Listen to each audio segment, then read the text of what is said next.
Hello प्यारे विद्यार्थियों, Shri Radhe Krishna classes के शैक्षणिक मंच पर आप सभी का हार्दिक स्वागत है। कल की क्लास में हम एक महत्वपूर्ण टॉपिक पढ़ रहे थे, subject verb agreement. Class 10th के 2025-26 के सिलेबस में है। साथ ही जो भाई बहन कॉम्पिटिटिव एग्ज़ाम की प्रिपरेशन कर रहे हैं उनके भी ये सिलेबस में शामिल है। कल हमने सब्जेक्ट वर्ब एग्रीमेंट का प्रथम पार्ट पढ़ा था। आज है सब्जेक्ट वर्ब एग्रीमेंट का पार्ट नंबर 2। कल हमने 15 रूल्स इसके पढ़ लिए थे। आज रूल नंबर 16 पढ़ने जा रहे हैं, तो सभी विद्यार्थी इधर ध्यान दें। जैसा आप देख रहे हो कि रूल नंबर 16 क्या कह रहा है। यदि वाक्य में as well as, besides, with, together with या अलोंग विद हो तो इन शब्दों के ठीक पहले दिए गए शब्द के अनुसार वर्ब आता है।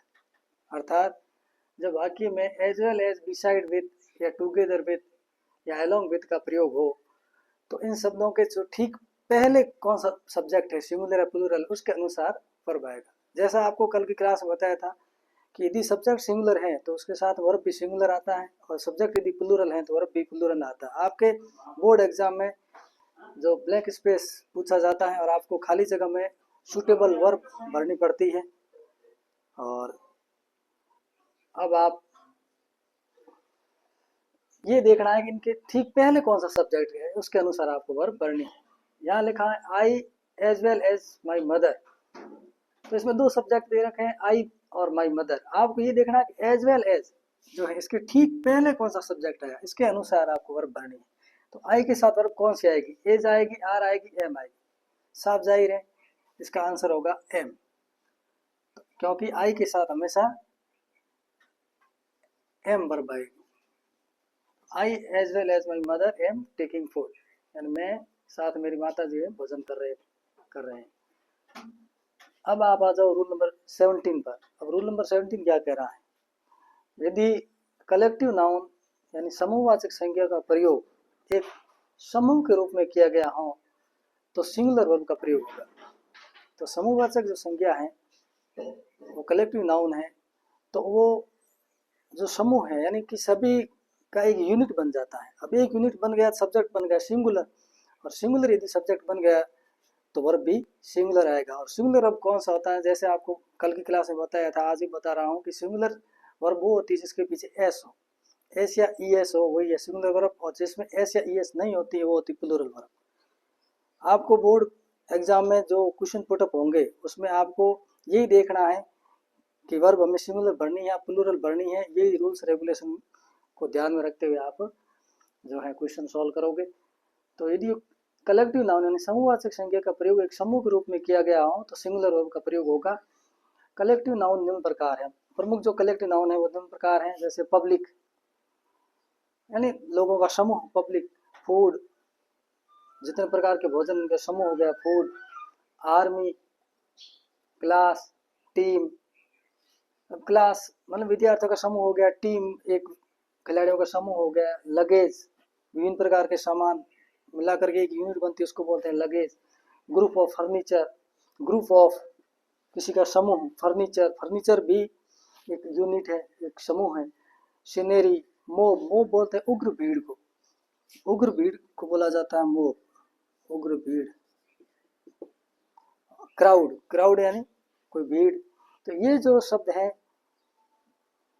हालांकि ये प्लूरल प्रतीत हो रहे हैं, लेकिन यह एक यूनिट होने के कारण इसको सिंगुलर माना गया है। इनके साथ हमेशा सिंगुलर वर्ब का ही प्रयोग होगा, और सिंगुलर वर्ब वो होती है जिसके पीछे एस हो।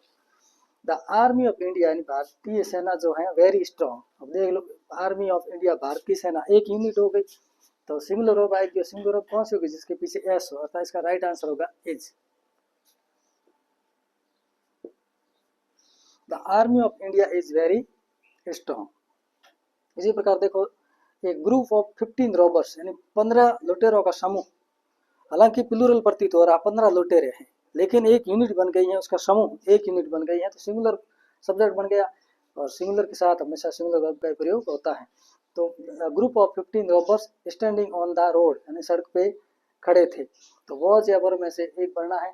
तो सिंगुलर सब्जेक्ट हो गया क्योंकि ग्रुप ऑफ 15 रोबर्स, 15 रोबर्स का एक यूनिट है, एक समूह है। तो सिंगुलर वर्ब आएगी और सिंगुलर वर्ब वो होती है जिसके पीछे एस हो, अतः इसका राइट आंसर होगा एस वाला, यानी कि वॉच। इसी प्रकार ये जो तीसरा एग्जाम्पल है यह थोड़ा अलग टाइप का है, क्योंकि इसमें थोड़ा ध्यान देने की बात है। कई बार बोर्ड में ये क्वेश्चन पुटअप हुआ है। The armies of India and पाक, यहाँ पे आर्मीज हो गया, यानी कि इंडिया और पाक की दो अलग अलग सेनाएं होगी, दो यूनिट बन गया, अर्थात सब्जेक्ट जो प्लूरल बन गया। तो सब्जेक्ट प्लूरल बन गया, इंडिया, खाली इंडिया की सेना की बात नहीं हो रही, इंडिया और पाक दोनों की हो रही। तो इंडिया और पाक दोनों की सेनाओं की बात हो रही है। At the border, and border पे वो खड़ी है। तो दोनों दो यूनिट होने के कारण प्लूरल सब्जेक्ट हो गया, और सब्जेक्ट प्लूरल है तो वर्ब भी प्लूरल आएगा, और प्लूरल वर्ब वो होती है जिसके पीछे एस ना हो। तो इसका जो राइट आंसर होगा वो होगा आर।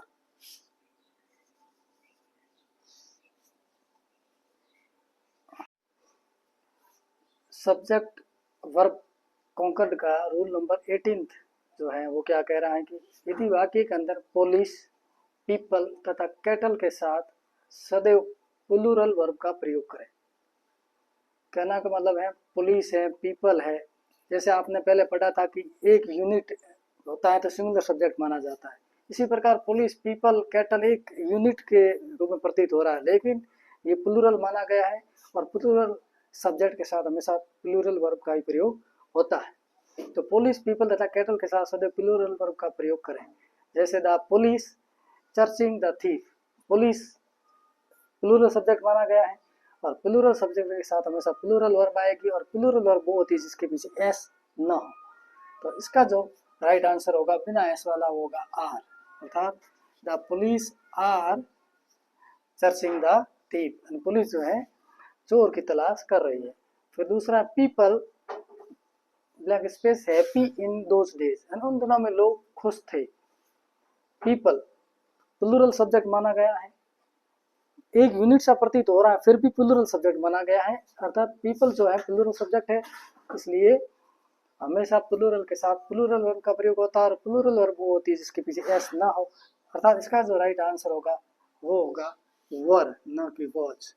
तो सही आंसर है people were happy in those days, उन दिनों में लोग खुश थे। तो ये रूल नंबर 8 हो गया कंप्लीट। इसी प्रकार यदि कैटल का एग्जाम्पल हो, एक यूनिट प्रतीत हो रहा है लेकिन कैटल के साथ हमेशा प्लूरल वर्ब का प्रयोग होता है, जैसे the cattle are grazing, are का प्रयोग है, न कि इसका। इसी प्रकार रूल नंबर 19 देखिए, यदि किसी पुस्तक या पत्रिका का नाम या the United States of America plural में हो तो भी सिंगुलर वर्ब का प्रयोग होगा। तो देखो कुछ पुस्तकों के नाम ऐसे प्रतीत हो रहे हैं जैसे प्लूरल है, कोई पत्र पत्रिकाओं के नाम है, उपन्यासों के नाम है, प्लूरल प्रतीत हो रहे हैं, लेकिन हमेशा उनके साथ सिंगुलर वर्ब का प्रयोग होता है, ध्यान रखना।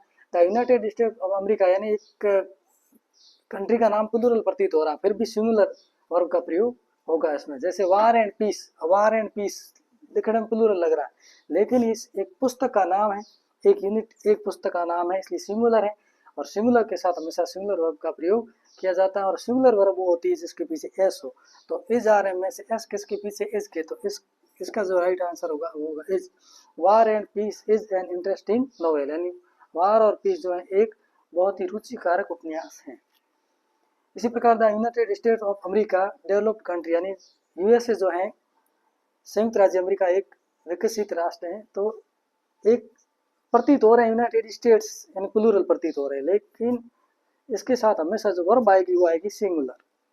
The United States of America is developed country, यानी एक विकसित राष्ट्र है। अब आप देखिए रूल नंबर 20। रूल नंबर 20 कह रहा है अध्ययन के कुछ विषय यानी स्टडी के कुछ जो सब्जेक्ट हैं वो प्लूरल प्रतीत होते हैं किंतु सिंगुलर वर्ब का प्रयोग होता है, यानी कुछ ऐसे जो सब्जेक्ट है हमारे उसके नाम से पता चलता है प्लूरल है, लेकिन सिंगुलर वर्ब का प्रयोग होगा उनके साथ। जैसे मैथमेटिक्स ए डिफिकल्ट सब्जेक्ट, तो मैथमेटिक्स एक प्लूरल प्रतीत होते हुए भी सिंगुलर है, और सिंगुलर सब्जेक्ट है तो वर्ब भी सिंगुलर आएगा, और सिंगुलर वर्ब होती है जिसके पीछे एस या ई एस हो। तो इज होगा इसका right answer. Mathematics is a difficult subject. इसी प्रकार सिविक्स अब सिविक्स यानी नागरिक शास्त्र ए यूजफुल सब्जेक्ट, एक उपयोगी सब्जेक्ट है नागरिक शास्त्र। तो ये सिविक्स प्लूरल प्रतीत हो रहा है, लेकिन यह अध्ययन के विषय का नाम है, ये सिंगुलर सब्जेक्ट माना गया है, इसलिए इसके साथ हमेशा सिंगुलर वर्ब आती है, क्योंकि सिंगुलर सब्जेक्ट बराबर सिंगुलर वर्ब, प्लूरल सब्जेक्ट बराबर प्लूरल, एस बराबर एस, पी बराबर पी, ये मेथड है।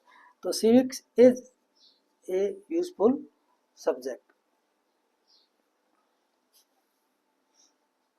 तो आप पढ़ रहे हो टॉपिक सब्जेक्ट वर्ब एग्रीमेंट का रूल नंबर 21। अब रूल नंबर 21 क्या कह रहा है प्यारे विद्यार्थी, थोड़ा ध्यान दो। कुछ नाउन जैसे न्यूज, वेजेस, बिलियार्ड्स, ये प्लूरल फॉर्म में प्रतीत हो रहे हैं, यानी बहुवचन प्रतीत हो रहे हैं। देखो जैसे न्यूज, जिन शब्दों के पीछे एस या ई एस लगता है तो आमतौर पे देख रहे हैं वो प्लूरल होता है, ऐसा प्रतीत हो रहा है जैसे ये प्लूरल है, किंतु इसमें वर्ब सिंगुलर आएगा, ध्यान रखना। ये प्लूरल प्रतीत हो रहे हैं लेकिन सब्जेक्ट सिंगुलर माने गए हैं, इसलिए इसके साथ वर्ब सिंगुलर आएगा, ठीक है। जैसे दिस न्यूज, अब प्रतीत हो रहा है जैसे प्लूरल है, लेकिन सिंगुलर सब्जेक्ट है, वर्ब सिंगुलर आएगा। सिंगुलर वर्ब कौन सी, जिसके पीछे एस हो। तो इस राइट आंसर क्या हो जाएगा, इज या आर, तो is. The this news is correct, और यह समाचार बिल्कुल सही है। द वेजेस ऑफ सिन, यानी जो पाप की सजा है वो डेड, यानी वो मृत्यु है। तो वेजेस प्लूरल प्रतीत हो रहा है लेकिन सिंगुलर सब्जेक्ट है, इसलिए वेजेस के साथ wages of sin singular subject verb आएगा सिंगुलर, यानी एस बराबर एस, पी बराबर पी। तो सिंगुलर वर्ब कौन सी होती है, जिसके पीछे एस या ई एस हो, अर्थात इसका राइट आंसर होगा is. The wages of sin is dead, यानी कि पाप की सजा मौत होती है। अब रूल नंबर आप देखो 22। यदि वाक्य में हु, विच, वूम, दैट आदि शब्द दिए हो और उनके पहले नाउन या प्रोनाउन होता है, उस नाउन प्रोनाउन को क्या बोलते हैं, एंटीसीडेंट बोला जाता है। यानी जो हु है, विच है, वूम है, डब्ल्यूएच वर्ड है या रिलेटिव प्रोनाउन है, तो इनके पहले जो भी नाउन प्रोनाउन होते हैं उस एंटीसीडेंट के अनुसार ही वर्ब का प्रयोग होगा। अर्थात ये जो शब्द आए हैं हु, विच, वूम, दैट, इनसे पहले जो नाउन प्रोनाउन आया वो सिंगुलर है या प्लूरल, ये देखना है और उसके अनुसार आपको वर्ब भरनी है। जैसे ही हैड ए डॉग, विच, अब विच के पहले जो वर्ब आई है जस्ट पहले वो कौन सी है, ए डॉग, सिंगुलर है, एक कुत्ता, तो सिंगुलर है। तो हमेशा सिंगुलर वर्ब सब्जेक्ट के साथ सिंगुलर वर्ब आएगी, और सिंगुलर वर्ब कौन सी होती है, जिसके पीछे एस हो। अर्थात इसका जो राइट आंसर होगा वाज वर्ब में से होगा वाज, एस वाला। तो ही हैड ए डॉग, उसके पास एक कुत्ता था जो विच वाज किल्ड, वो मारा गया। It is I who to blame, it is I यानी वो मैं हूँ, हु टू ब्लेम, जिसपे ब्लेम लगाएगा, आरोप लगाएगा। तो यहाँ पे सब्जेक्ट जो है हु से पहले वो क्या, आई, तो आई के साथ जो वर्ब कौन सी आएगी वो भरनी है, एज, आर, एम, और आई के साथ साफ जाहिर है आई के साथ हमेशा प्रयोग होता है एम का, तो आई के साथ लगेगा एम। तो सही आंसर होगा इसका am. It is I who am to blame, यानी वो मैं हूँ जिसपे आरोप लगाया गया। फिर द स्टोरी दैट, अब दैट से पहले जो सब्जेक्ट है वो एंटीसीडेंट माना गया, और वो उसके अनुसार आपको पढ़ना। स्टोरी यानी कि सिंगुलर है, प्लूरल क्या होती है, स्टोरीज होती, तो ये तो सिंगुलर सब्जेक्ट है, सिंगुलर सब्जेक्ट है तो वर्ब भी क्या आएगा, सिंगुलर। और सिंगुलर वर्ब कौन सा, जिसके पीछे एस होता है। तो सही राइट आंसर इज या आर में से क्या होगा, is. The story that I told you, कहानी जो मैंने तुम्हें कही है, इज वेरी इंटरेस्टिंग, बहुत ही आनंदप्रद है, रुचिकारक है।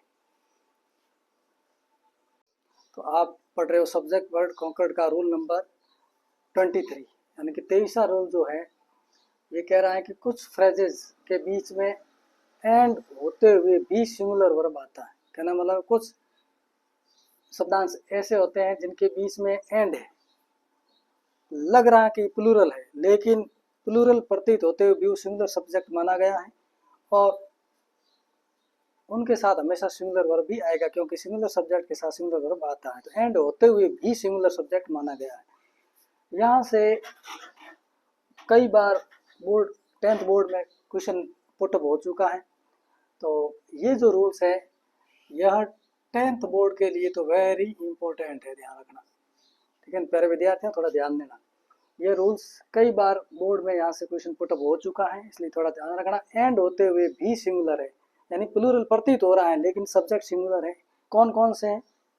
Like this, bread and butter is breakfast, यानी ब्रेड और बटर उसका नाश्ता है। ब्रेड एंड बटर दो अलग अलग प्रतीत हो रहे हैं लेकिन ये दोनों मिलाकर भी एक सिंगुलर, एक यूनिट माना गया है, एक सिंगुलर सब्जेक्ट माना गया है। अतः इनके साथ सिंगुलर वर्ब आएगा, और सिंगुलर वर्ब कौन सा होता है? जिसके पीछे एस हो। तो इसका जो राइट आंसर होगा एज आर में से होगा as.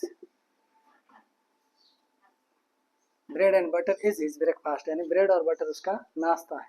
Slow and steady the race. अब यहाँ से देखो, स्लो एंड स्टडी दो अलग अलग प्रतीत हो रहे हैं लेकिन इसको एंड होते हुए भी सिंगुलर माना गया है, यानी दो अलग अलग प्रतीत हो रहे हैं, प्लूरल प्रतीत हो रहे हैं लेकिन है सिंगुलर, इसलिए इसका राइट आंसर क्या होगा? Singular verb. और सिंगुलर वर्ब कौन सी होती है? जिसके पीछे एस हो। तो विन, विंस, एस किस में है? विंस में, तो विंस उत्तर है। यानी कि ये सिंगुलर सब्जेक्ट, तो वर्ब क्या आएगी? सिंगुलर। प्लूरल प्रतीत हो रही है लेकिन आंसर क्या आएगा? सिंगुलर। तो विंस उत्तर होगा एस वाला। Slow and steady wins the race, कहना मतलब है धीमे किंतु निरंतर जो चलता रहता है वो जीतता है। Time and tide for none, time and tide दो अलग अलग प्रतीत हो रहे हैं, प्लूरल प्रतीत हो रहे हैं फिर भी सिंगुलर है, और इसके साथ सिंगुलर वर्ब आएगी। और सिंगुलर वर्ब कौन सी होती है? जिसके पीछे एस हो। एस कौन किस में? वेट्स में या वेट में? वेट्स में। तो सही आंसर क्या होगा? Waits. Time and tide waits for none, यानी कि समय और ज्वार भाटा किसी की प्रतीक्षा नहीं करते। राइस एंड कड़ी एक गुड फूड, चावल और कड़ी, अब ये दो अलग अलग प्रतीत हो रहे हैं लेकिन एक यूनिट, एक भोजन माना गया है, अतः सिंगुलर वर्ब आएगा। और सिंगुलर वर्ब कौन सा होता है? जिसके पीछे एस हो, अर्थात एज वाला, एस या ई एस होता है, वही सिंगुलर वर्ब है। राइस एंड कड़ी इज ए गुड फूड, चावल और कड़ी जो है वो एक अच्छा भोजन है।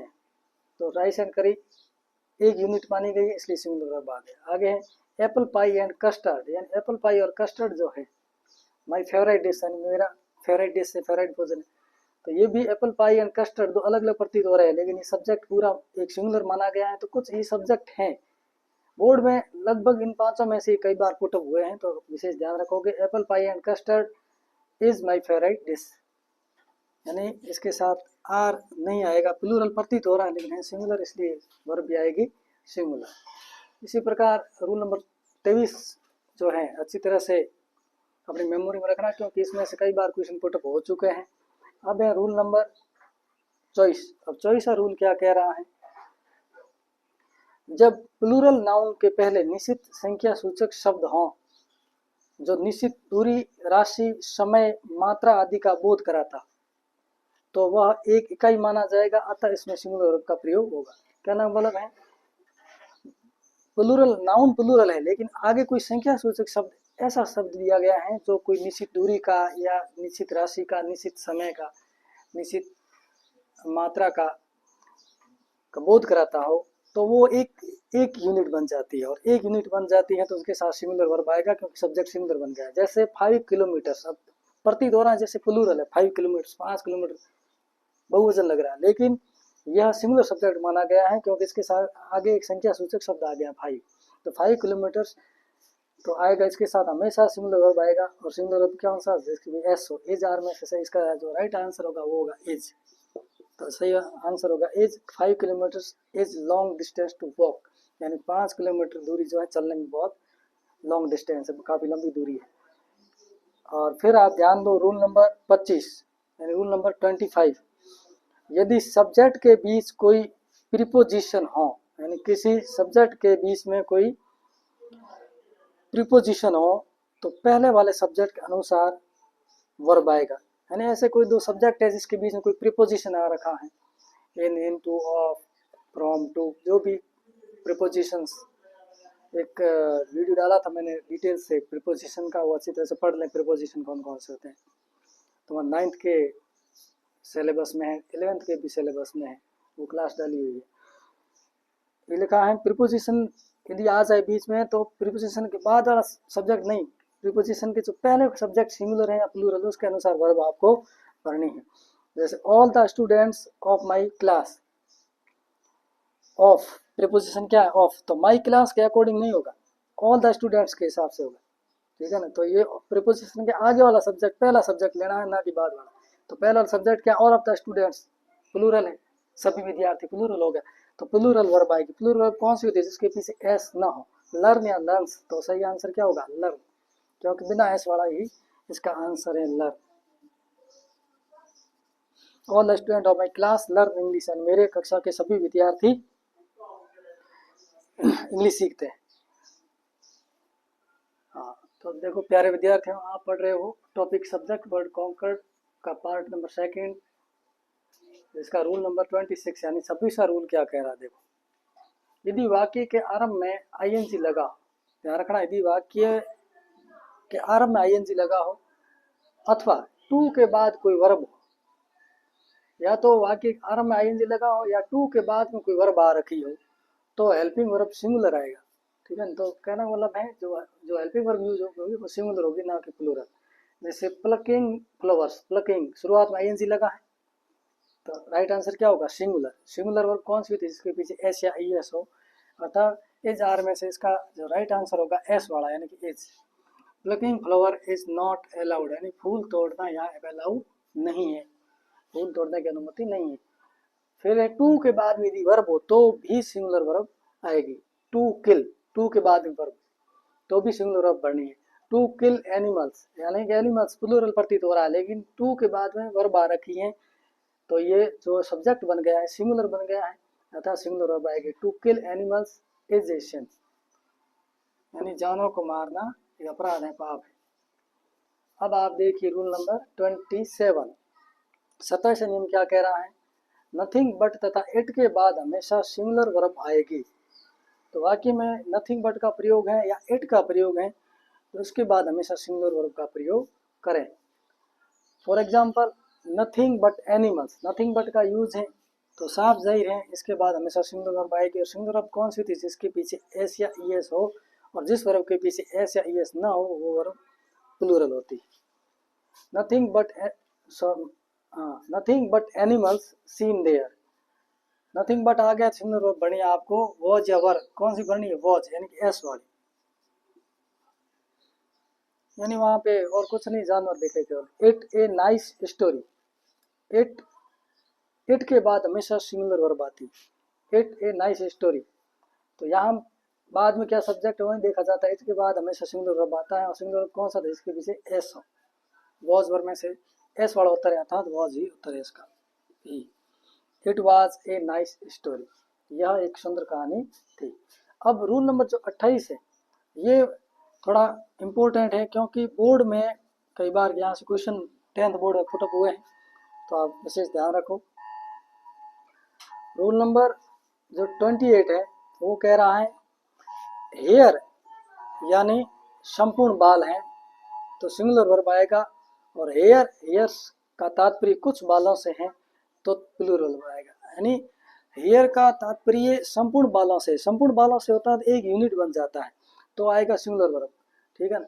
हेयर या हेयर्स का तात्पर्य कुछ बालों से, यानी कुछ बालों की बात हो रही है, तो यूनिट नहीं है, बाल खुल गए हैं, यूनिट नहीं है, अर्थात वह प्लूरल बन गए हैं, तो उसके साथ प्लूरल वर्ब आएगा। तो खाली हेयर, हेयर यदि अर्थ दे रहा है सिंगुलर सब्जेक्ट का तो सिंगुलर वर्ब आएगा, और हेयर यदि अर्थ दे रहा है प्लूरल सब्जेक्ट का तो प्लूरल अर्थ, प्लूरल वर्ब आएगा। तो यहाँ पे लिखा है इज एयर लॉन्ग, अब इज एयर यहाँ पे पूरे बालों की बात हो रही है, पूरा बाल एक यूनिट बन गया है, तो is air is long, is here क्योंकि पूरा बालों की बात हो रही है, एक यूनिट है, सिंगुलर सब्जेक्ट हो गया, तो इज लॉन्ग हो गया, उसके बाल जो है लंबे हैं। इसी प्रकार दूसरा देखो, हर मैनी हेयर्स, उसके कई बाल, मैनी हेयर्स यानी कई बाल, अर्थात पूरे बालों की बात नहीं हो रही, कुछ बालों की बात हो रही है, अधिकांश बालों की। मैनी हेयर्स जो है उसके अधिकांश कई बाल जो हैं ब्लैक यानी काले हैं, अर्थात बाकी सब वाइट हो चुके हैं, फिर भी कई बाल जो हैं काले हैं, और मैनी उसके कई बाल काले हैं, और मैनी हेयर्स। तो यहाँ पे जो हेयर है वो एक पूरी यूनिट का नहीं, सभी बालों के भाव नहीं देता है। यहाँ पे जो भाव देता है वो केवल और केवल कुछ बालों का भाव देता है, यानी कई बालों की मतलब पूरे बाल नहीं है। तो यह हो गया प्लूरल। प्लूरल सब्जेक्ट हो गया तो वर्ब भी आएगी प्लूरल। और प्लूरल वर्ब कौन सी थी जिसके पीछे एस ना हो? तो वॉज वर्ब में से इसका आंसर होगा वर, क्योंकि वॉज जो है वो सिंगुलर वर्ब है, वर है वो प्लूरल वर्ब होती हैं। तो इसलिए यहाँ पे एक यूनिट नहीं है बल्कि कई बालों की बात हो रही है, इसलिए प्लूरल सब्जेक्ट है तो इसके साथ प्लूरल वर्ब का प्रयोग होता है। यहाँ से क्वेश्चन पुटअप होता है बोर्ड में, आप थोड़ा इसको थोड़ा जहन में रखिए।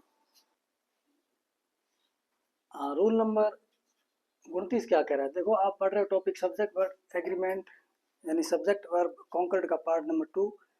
और जैसे आपको पहले भी कई बार अवगत करा चुका हूँ कि यदि सिंगुलर सब्जेक्ट है तो वर्ब सिंगुलर आएगा, और प्लूरल सब्जेक्ट है तो वर्ब भी प्लूरल आएगा। ये 10th बोर्ड में और कंपटीशन एग्जाम में बहुत बार क्वेश्चन पुटअप हुए हैं।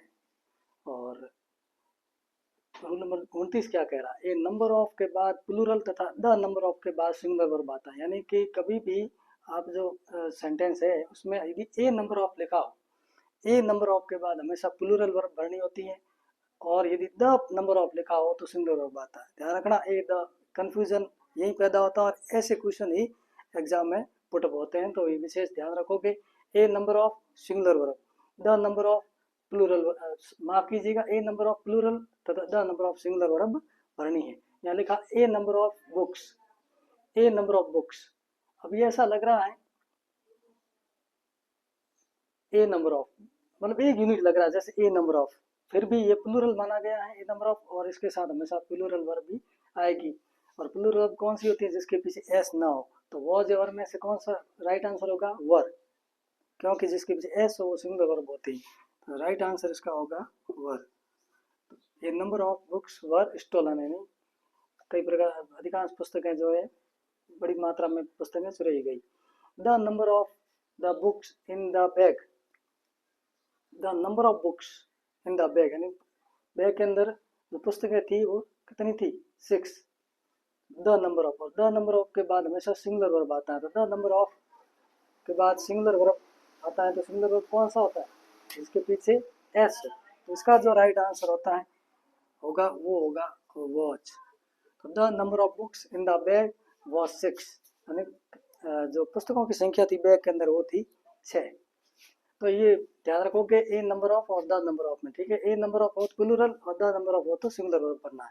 इसके बाद में रूल नंबर 30 देखिए, कोष्टक में यदि बी फॉर्म दे रखी हो तो बी को हटा करके उसके आवश्यक अनुसार जो आवश्यकता अनुसार है उसकी बेस फॉर्म बनानी पड़ेगी, is are am was were, ठीक है? तो बी दे रखा, कई बार कोष्टक ये भी बोर्ड में पुटअप हुआ क्वेश्चन है, तो बी दे रखा है तो बी में आपको कैसी आवश्यकता लग रही है is are am was were में से? आप अपने जो सेंटेंस क्या कह रहा है उसके अकॉर्डिंग, किस टेंस का है उसके अकॉर्डिंग आपको बी की जगह is are am was were का प्रयोग करना पड़ेगा। जैसे there 10 rupees in my pocket, there blank space 10 rupees in my pocket, और कोष्टक में जो वर्ब दे रखी है वो बी। तो बी की जगह आपको ये देखना है कि ये इंट्रोडक्टरी है, और 10 रुपीज यहाँ पे प्लूरल है, 10 रुपीज 10 रुपये प्लूरल हो गया तो वर्ब क्या आएगी? प्लूरल। तो इज या आर में से आंसर क्या होगा? बी का आर। तो बी का आपको लिखना होगा are, there are 10 rupees in my pocket, and मेरे पॉकेट में 10 रुपए हैं। इसी प्रकार ये देखो, द काउज ग्रेजिंग, यानी गाय जो है वो चल रही है। काउज प्लूरल है, प्लूरल है तो बी का प्लूरल बनाना है। इस या आर में से क्या लेना होगा? आर, क्योंकि इज है वो होगा सिंगुलर तो आर होगा plural, the cows are grazing. तो ये जो है सब्जेक्ट वर्ड कॉन्कर्ड की जो क्लास है आपकी यही संपन्न होती है। और आई होप ये वीडियो जो मैं डाल रहा हूँ आपको अच्छा लगेगा, और आपके जिनके सिलेबस में है सब्जेक्ट वर्ड कॉन्कर्ड, चाहे 10th क्लास के विद्यार्थी हो, चाहे बोर्ड एग्जाम्स के अलावा जो प्रिपरेशन कर रहे हैं कंपटीशन एग्जाम के, उनके लिए भी काफ़ी लाभदायक ये साबित हो सकती है क्लास। इसलिए इस क्लास को देखें, हंसी लगे क्लास तो आप सपोर्ट भी कीजिए। और इसके साथ ही क्लास संपन्न करते हैं। नॉलेज इज एंडलेस, ज्ञान जो है वो अनंत होता है, ज्ञान की कभी समाप्ति नहीं होती है। इसलिए ये क्लास एंड द एंड ऐसा नहीं कहेंगे, नॉलेज इज एंडलेस के साथ ही क्लास संपन्न करते हैं। और आपको बहुत बहुत धन्यवाद कि मेरी क्लास पूरी देखी आपने। और आशा करते हैं कि आगे भी आप यदि मेरे इस चैनल को सब्सक्राइब करेंगे तो मैं कुछ और वीडियो डालूँगा इम्पोर्टेंट ग्रामर के, हो सके आपके काम के हो।